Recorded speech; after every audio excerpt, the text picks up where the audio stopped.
Hey, huge road win, fellas, but Taser 900 points. Yeah. We'll get you another back. Another good road win, boys. We've been through a few spells. The pucks weren't going in, but we're working for our bounces. Let's keep the train rolling. Yes!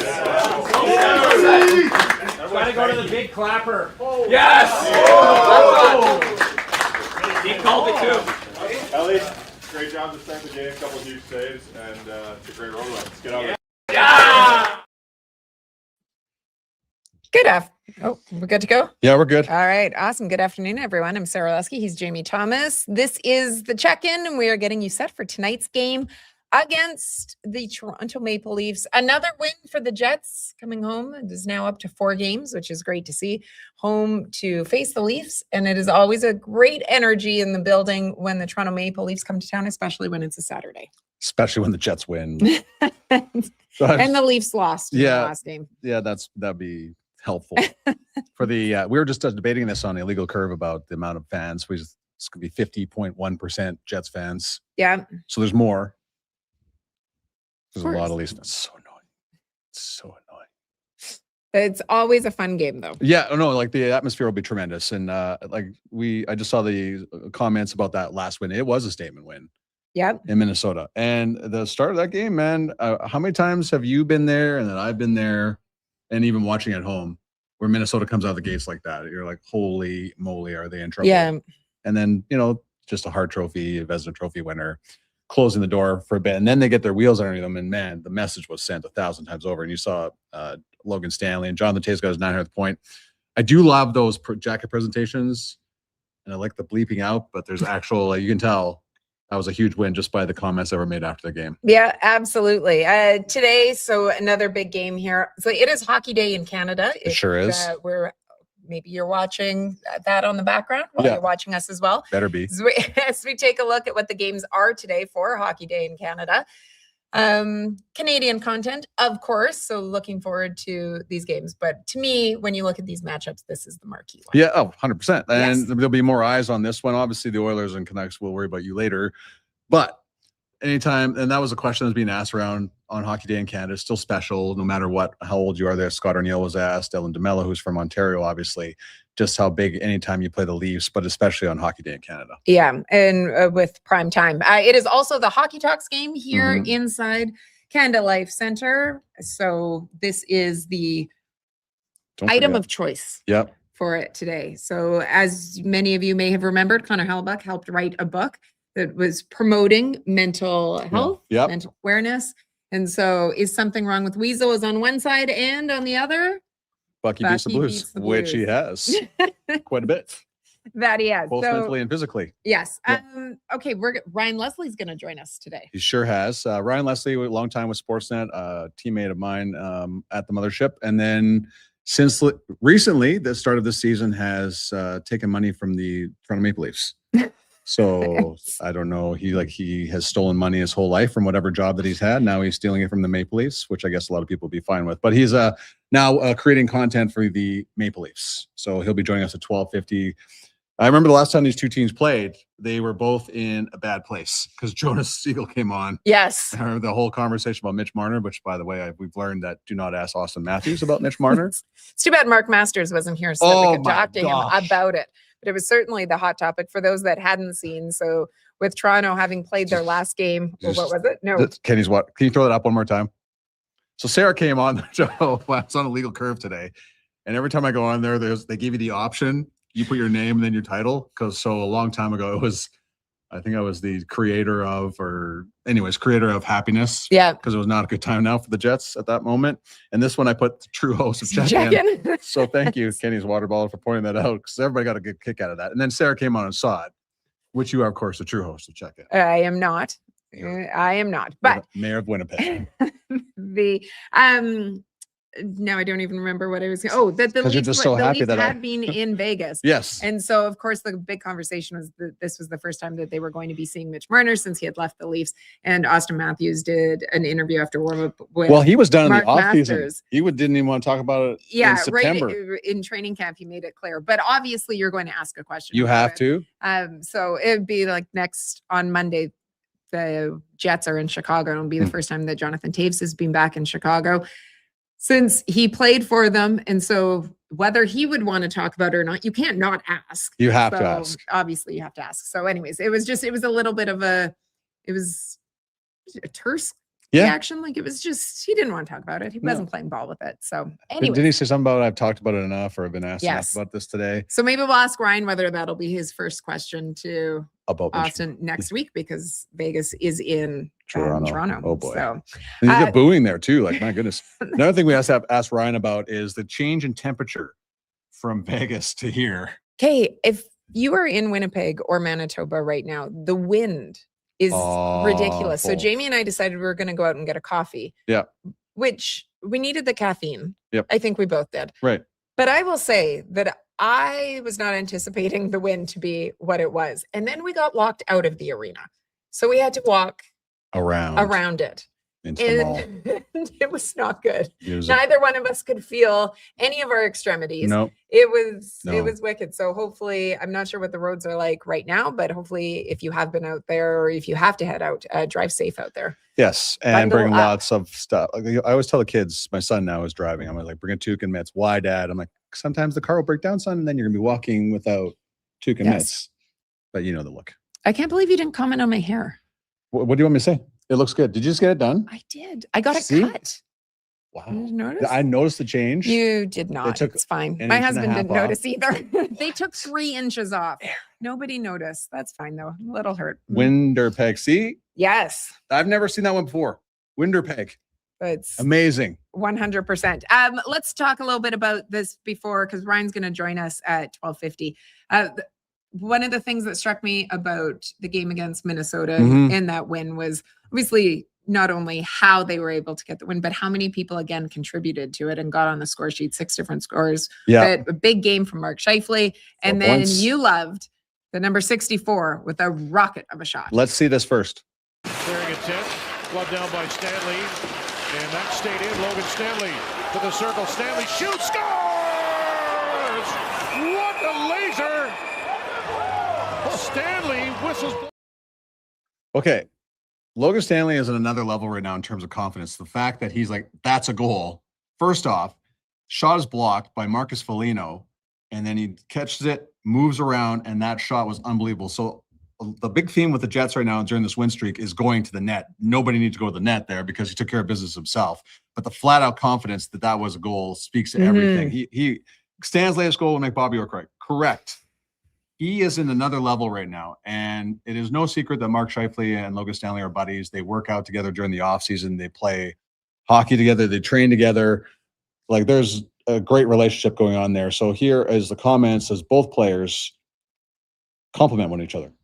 He's been awesome. I not gonna lie, I've always seen it in him. So, you know, I've always been a big Stan fan. He's been, you know, a guy that I love to work on things with and see him grow. And you know, I'm like a proud dad for him. He's been. It's been awesome to watch, and that's the thing. He makes even a lot of little plays, not just on the goals that are amazing, and make it a pleasure to be on the ice with him. So, you know, I saw it in him. Give you a chance to say some nice things about Mark. Yeah. Left off, obviously, the Team Canada selection. I think he's now 7th in the league in scoring, 4th among Canadians. Makes a pretty compelling case, isn't he, that he's an Olympic caliber player? Yeah, I think everyone in here gets to see him every day, and you know how hard he works and how much he cares about getting better in the game that, you know, he plays, and he takes a lot of pride in, you know, being a 200-foot player, winning faceoffs. Obviously, his offensive game is amazing, and it's just cool to see how hard he works at it, and, you know, hard work pays off. But great teammate, great player, and, you know, really wish he was on the team. You said he's like a proud dad out there sometimes watching you. You get that vibe a little bit sometimes. Yeah, he's helped me a lot, actually.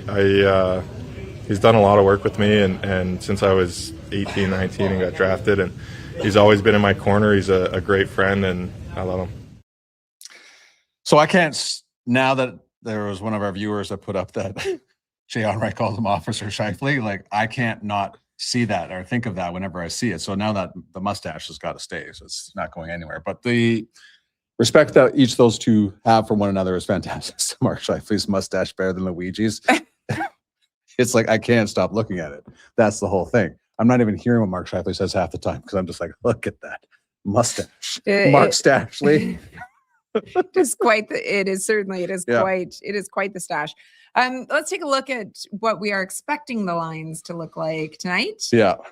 No changes. So the Jets had the day off yesterday. It was a full morning skate today. But expecting things to stay the same as to what we saw against Minnesota. No surprise. Yeah. And so like there's so many ways you can go here. Like just the depth scoring continues to go on. You're going to talk to Tanner Pearson here, or you just spoke with him a little bit earlier today. He's got 7 goals this year.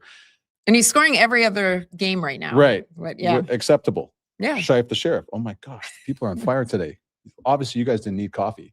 The way like you're not going to make changes because of how well you played.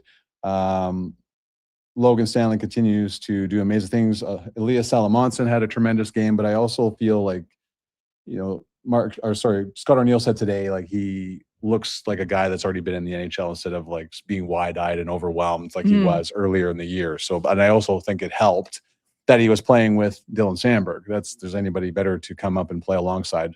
But when you're back in the NHL, it's him. So really appreciate how well Elias Salamonson played in that game. And so you can't change the lineup. They played great. They're on fire right now. But a lot of that has to do, we've talked about this a lot, about going to the net. And there's guys in front of you talk about Ilya Sorokin. We talked about this last game.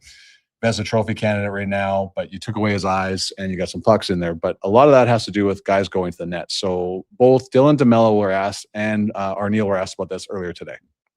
I think first off, it starts with your mentality and the approach. I think we've done a better job of attacking the net, attacking the slot, getting pucks through from the point, and I think in turn you're going to get your bounces that way. So I think obviously you need a little bit of luck. You need sometimes some things to go your way, but I think our mentality has been right in regards to getting the puck there, the philosophy of getting pucks and bodies there, and we're getting rewarded for it. And I think it's everybody says that's where you want to go to score goals. So that's been true for a very long time. The big thing about this league, you have to use the whole zone.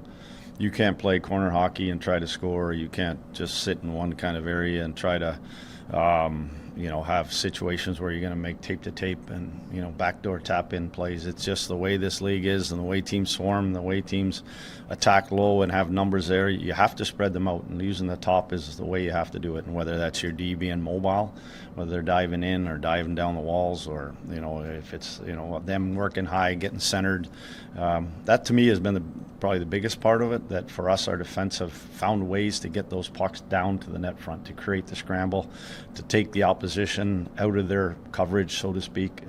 When you shoot pucks and you create the explosion, that's when the holes open up. That's when opportunities happen, and I think we're doing a better job getting pucks down, getting them from low to high, and then from the top, getting them to the net front. And that's the key, really, is the defense is finding ways to get this puck through. Early in the year, that was not happening. Yeah. But I think we should all of this, the team was, although the results weren't there, they were still playing pretty good hockey. Now things are starting to click, especially after the Christmas break.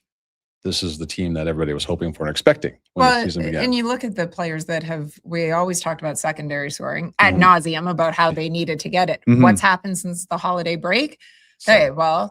Perfetti's been going. Tanner Pearson's been going. You've been getting the secondary scoring. It hasn't all been on the top line. Jonathan Taves has the 4-game goal scoring streak right now. Speaking of goals that always seem to be just at the right at the crease. I mean, we kept hoping that we just want that highlight reel goal, it's the grinding goals right now. That's what you're seeing, especially in the back half of the season. A goal tonight for Taves would tie the longest goal scoring streak of his career, which happened back in 2011. Oof. Which is crazy to me. But going up against the Leafs tonight, as you had mentioned off the top, that they've played one other time before. If we remember that one, a 6-5 Leafs win back on January the 1st.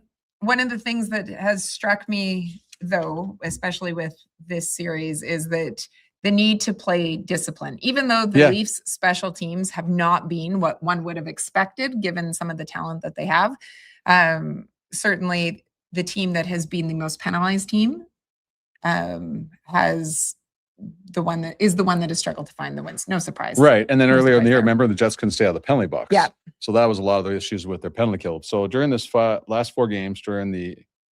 4 games straight with wins. Their goals for 5-4, 2.5 against, goal differentials +10, power plays 36.4%, and the PK 100%. See, you got to like that. They have found their game again. For the Leafs, they come into tonight looking to get back into the win column. They had 4 2-goal leads against Vegas.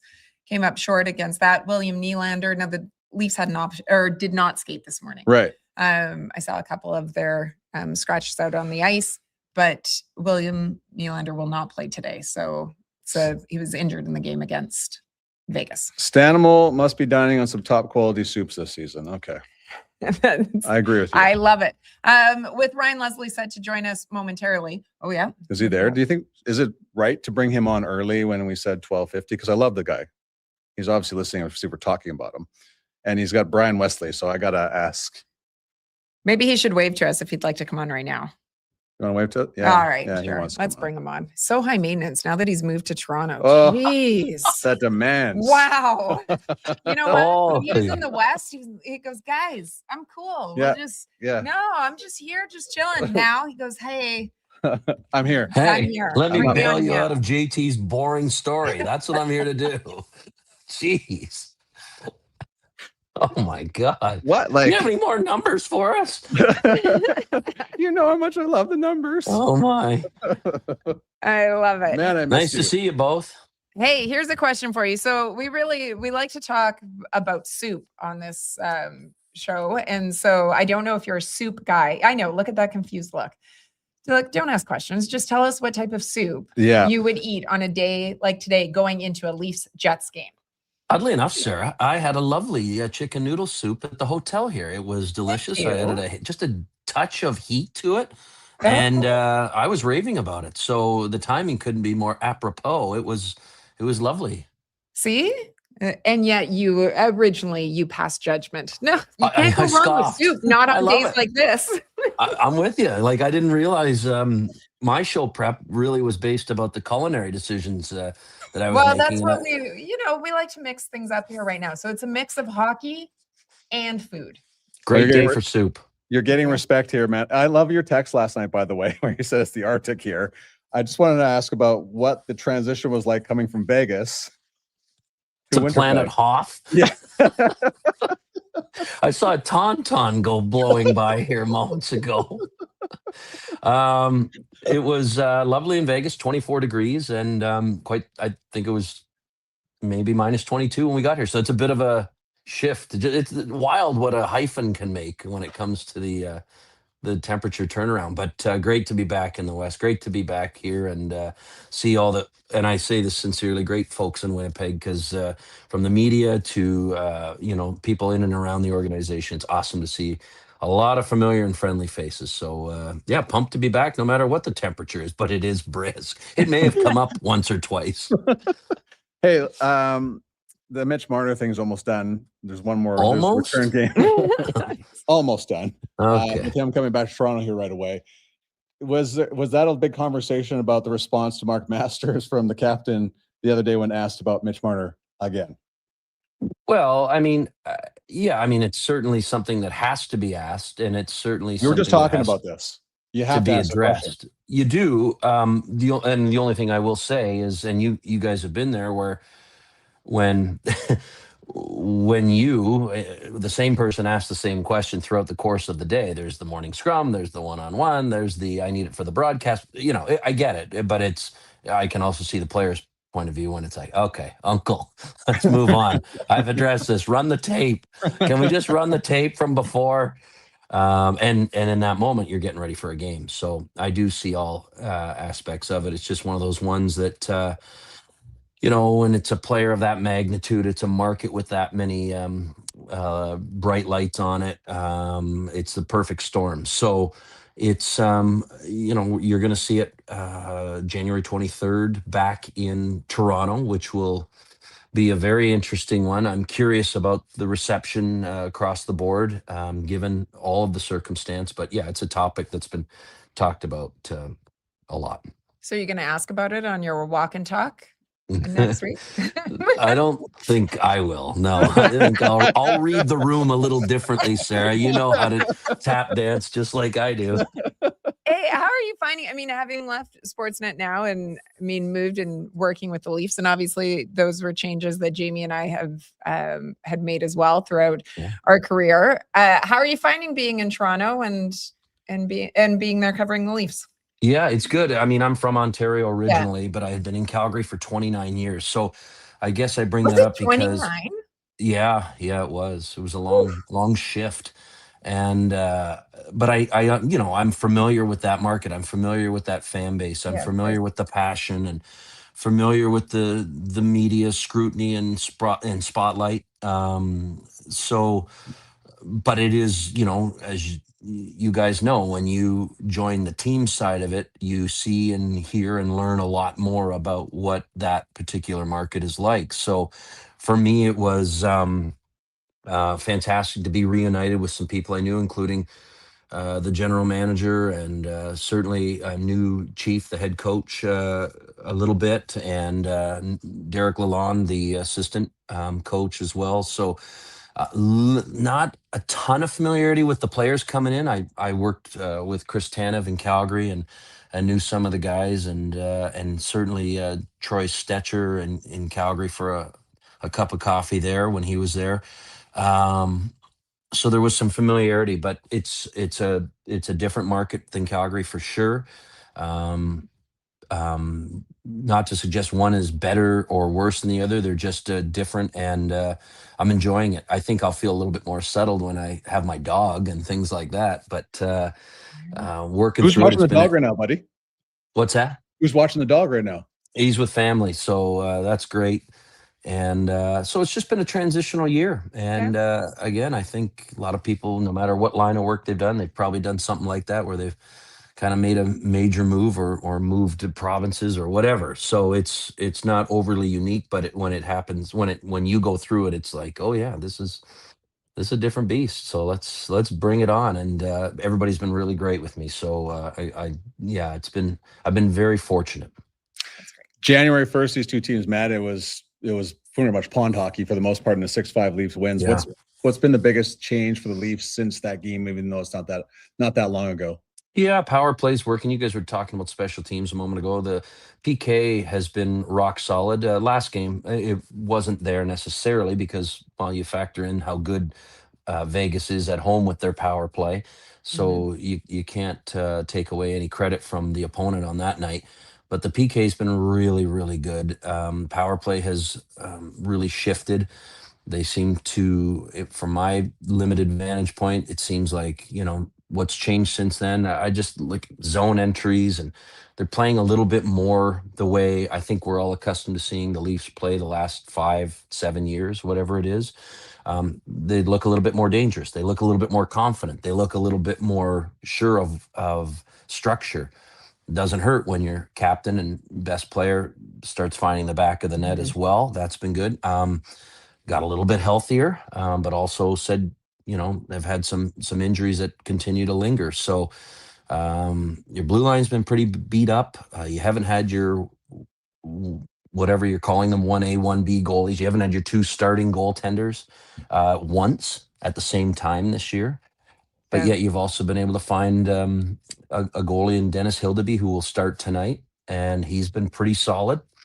So that's a long-winded way of saying some of those things like health and performance and execution have also played a real factor in, the fact that they picked up, 18 of 20 points in their last 10 games prior to this road trip. So, and then you go into Denver, you feel great about that.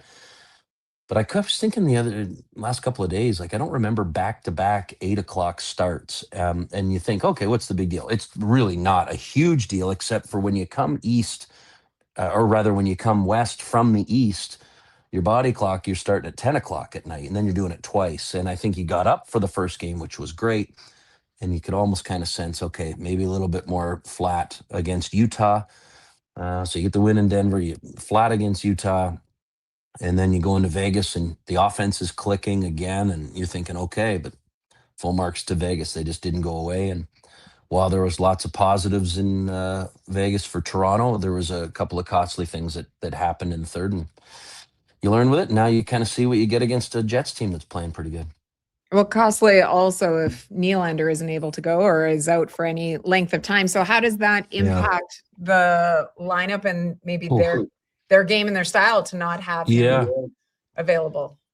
It's weird, right? He has 2 points in just a couple of minutes in Vegas, and then it happens again. And so a very durable player who's had to kind of battle some injuries this season. So it does impact it, but they had some success when he was out of the lineup. They went on a pretty good run. And honestly, guys, when you've had the amount of injuries that the Leafs had, and certainly other teams have gone through it, it's not unique with this schedule. They've just shown a little bit of resiliency. Now it was a tough start, as you guys experienced in your market. And Toronto just kind of showed that they were able to kind of hang around and kind of crawl back into the conversation to a degree, and full marks for going on a pretty good run. But now they got to start another one. So they've been used to guys in and out of the lineup. It's tough without Willie because he can have 3 points before you leave the first intermission going, oh wait, Willie's got 3. Okay, that's right. Like he's a silent assassin. And so there's been other guys who've really stepped up. And what I've really loved about that, guys, is that, and we've seen it time and time again, when someone's out, I always love it when fourth liners all of a sudden, contribute, because all of a sudden they get a little bit more of a voice in the room. There's a little bit more confidence. And you know what it does when third guys start scoring. Everybody else is lighter, happier, and they're going, and it's a complete group effort inside that room and on that ice. And so the trickle down effect of that has been really positive. Guys like Scott Laughton, who was, not racking up a ton of points, but getting some big moments and then being fantastic at the face-off dot. And he's already a character to begin with. So all of a sudden, those guys like he and Steven Lorentz, who is just an energy guy, they're all contributing. And all of a sudden, there's a great vibe in the room. And all of a sudden, you're on a roll. And then Willie came back and had to just jump right in and started racking up points again. So you want everybody healthy, but everybody's still feeling really good about, as a group, their effort, and certainly as individuals. All right, buddy. Seen enough of you, heard enough of you. It was nice to see you again. And always a pleasure to hear your melodious voice on the program. Wow. Sarah, it's great to be with you again. Hey, very, very, very quickly. Is there a player that, you've done a variety.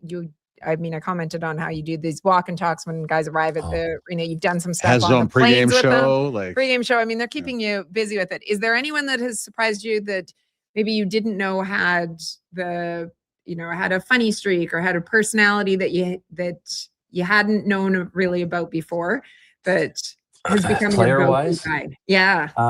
Well, I gotta say, he's probably really well known across the league for it, but I hadn't been around him, and that's Scott Laughton.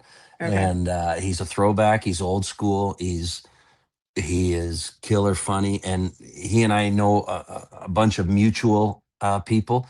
And so kind of when we got in the room together, it was sort of like, hey, we were like almost a two, like, I've heard, so have I've heard about you. So we're stronger together. And he's been great. And he's outrageously funny. He is a glue guy. He is just one of those guys that you're like, yeah, that's one of the ones that you'll remember when it's all said and done, as far as the playing days or the career or whatever it is. And you go, that's a character. And so he's fantastic. But a lot of good dudes in that room, and hoping that we'll continue to pull out more of that personality, because it's a lot of fun when they play along. That's great. You are well known for bringing out the worst and best in people, my friend, and hopefully tip of the cap. I see Jamie's reading from cue cards again. That's wonderful. Thanks for having me as always. And insulting him, so I'm going to lose this battle again. So it's just sorry you couldn't be here today, Jamie, but it was thank you. Awesome to join you. Thank you, my friend. Thanks, Brian. I always make that mistake. Yes. Okay, quickly before we go, I had the opportunity to speak to Tanner Pearson. Did you? I did. So why don't we? What were you guys talking about? We just talk about a variety of things, life in general. Awesome. Deep thoughts. Okay, let's hear it. With Sara and Jamie. This group comes home again for another one game. It seems right now it's just one game here, one game on the road. But you guys have won your last 4 games, and offensive output has certainly been there. What is it that has worked well for this group over this stretch? Yeah, I think, it's getting down nitty-gritty time, right? And you need the points. I think everyone knows that. And, I think scoring showing up at the right time. And obviously it wasn't there for a bit, but now it's starting to show up, and we're coming out on the right side of games. Is there anything that was about the style of game that you guys are playing that you think has led to that? Yeah, I think we make it more simple, more predictable. When things aren't going well, it's usually the back way to go. But yeah, it's worked so far. We just got to stick to it and not get ahead of ourselves. I know there were moments where this group had said, we're not getting the results, but you liked sometimes some of the sections or large portions of the game that you guys were playing. And do you notice, though, more confidence in this group right now because the goals are coming? Yeah, I think it's an easy way to put it. But yeah, I think on your point before, we were playing real good hockey and the results weren't coming. And I forget what game it was. It probably wasn't our best game, but we ended up winning. And, hockey's kind of funny that way sometimes. And, right now you take it when you can. You just don't want to repeat that effort, right? You want to get back to where your game was before, even though the results weren't there. And, I think we've done a good job of that. What is it that you'd like to see tonight against this Leafs team? Yeah, I think we started off real good against them. We got to, finish the game like we have the past few, right? Obviously, we let them back in that one, kind of a heartbreaker. So I think we did, a lot of good things, just, clean some stuff up and we should be fine. For you right now, you seem to be scoring every other game. You got it going right now, but when you're scoring here, you got your goal song going. What is the reaction being like from your kids? Because I know your goal song was selected by or in honor of your kids. Yeah, no, I get things every time they hear it play. It's K-pop. It's K-pop. I'm trying to make it happen more. It's tough to do in this league, but no, it's they love it. They picked it out. Let it ride. I actually, when you scored it the other day, I thought about it. I was like, I hope the kids are here. Oh right yeah, now, I know. First thing. Thanks, Dad, for playing my song. So that's good. Thanks so much, Sean. Yeah, no problem. It is a good song. It is catchy. It's very catchy, yeah. So I could see why his daughters are big fans of it. And nothing better than making your daughters happy. 100%. All right. Okay. Well, nice seeing you. It was great seeing you too. Yeah. You know what? I really love being able to spend a Saturday afternoon with you. Especially like with this whole thing where 8 out of 10 at home, like, oh my God. The Olympics are going to be so great though. You're going to miss us. Yeah. At least they're winning. They are right now. Yeah, that helps a lot with this going on here. Does it now? I don't know if it does. During the 11 game streak, it was there is it's like, do not send me back in there with her. Oh, there is. We'll talk about that and yeah. We'll have our therapy session another day. Sure. Maybe just Monday. Oh no, you're gonna be out of town. Perfect. For it. Are you gonna come on the show, or do I have to find a co-host? No, I'll come on the show. The Jets playing tonight. Yep. And they fly tomorrow to Chicago. And it is the return of Jonathan Taves. Oh boy. To Chicago. First time playing back there. Sit down with him. Part of thank you. It was great. On Monday, which we will have that as well. But tonight it is against the Leafs. Nothing better than beating the Leafs and beating the Leafs at Canada Life Center. It should be a great atmosphere here inside the building. It is a 6:00 start on hockey night. Chris Cuthbert is in town. Mm-hmm. They are calling the game, so the big show is here, which is always great to see because I love when CC is here and his call. Mm-hmm. And we always great love storyteller. Yes. Thanks to Ryan Leslie, who's also a great storyteller. Thanks to all of you for being in the chat. We always love to be able to see it. Quick one. Thanks. That's funny. Jamie Yeah. thinking Sarah would leave him unsupervised. Not a chance. If there's one thing that we have seen in a season and a half, it is that this man cannot be left unsupervised. I'm trying to keep him employed. Well, also we have to make sure Ryan Leslie never comes on the show again There you after go. that performance. We'll talk to you later. Anyways, we hope you all have a fantastic day. Stay safe if you were out there driving, but enjoyed the game tonight. We look forward to recapping it all with you on Monday on the next edition of the Check-In. She's going to Chicago. Bye, everyone.